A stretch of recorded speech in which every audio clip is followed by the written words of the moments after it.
a victory. Amen? Take that victory. Listen to me.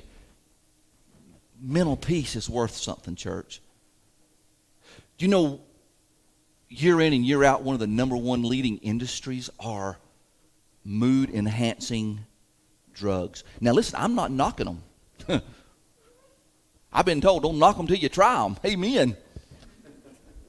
So I'm not knocking that. I think God created everything, and in His purpose, everything has or in His plan, everything has a purpose. But I'm satisfied that we could make that industry hurt if we accepted His peace.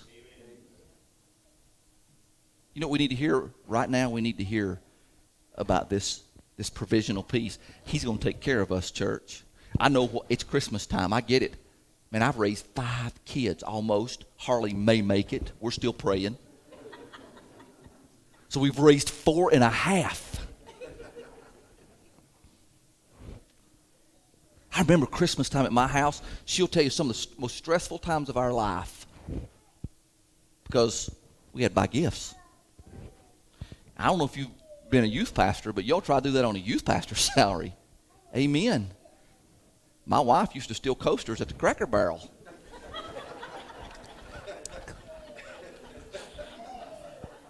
I'm getting a stank eye right now, bad.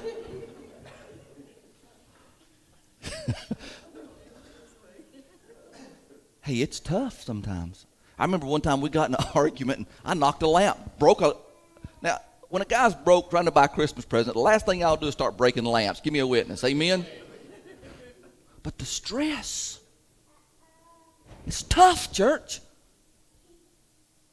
I'm glad that we have a God that will, listen, we might not always get what we want because we want a lot in America. Amen. But I always had what I've needed since I met the Prince of Peace.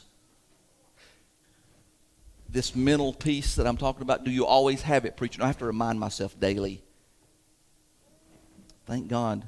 But Christ is our example. He stepped out. Guess what he done? He fixed that in John chapter 2.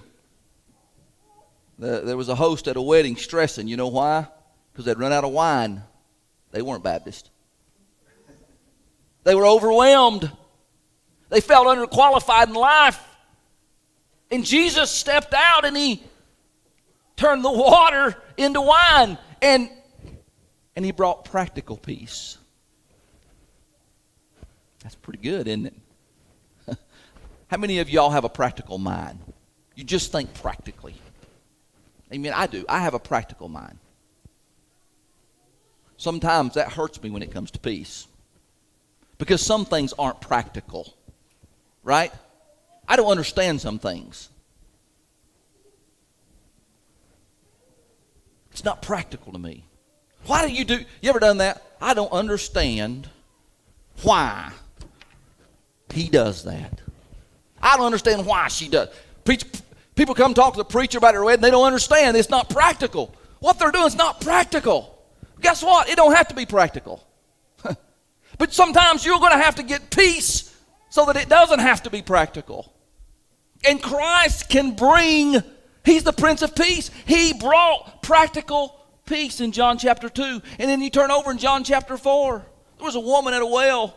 She is sleeping with man after man, struggling within her heart. She's unable to look in her own mirror because of the sinful life that she's seen when she looked in the mirror. And Jesus stepped out and He reached out and He brought emotional peace.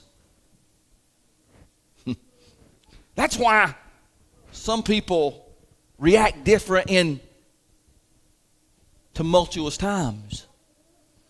Emotional peace. He can bring not just mental. See, that's two different things. Mental and emotional. That's two different things. And Christ can bring peace to both of them. Some of you men going to start praying harder. Give me an amen. Some of you ladies really need to pray harder. Why? Because, listen, in a time like this, we need that God. And then you turn over to John chapter 7. And the woman was caught by religious leaders of the day.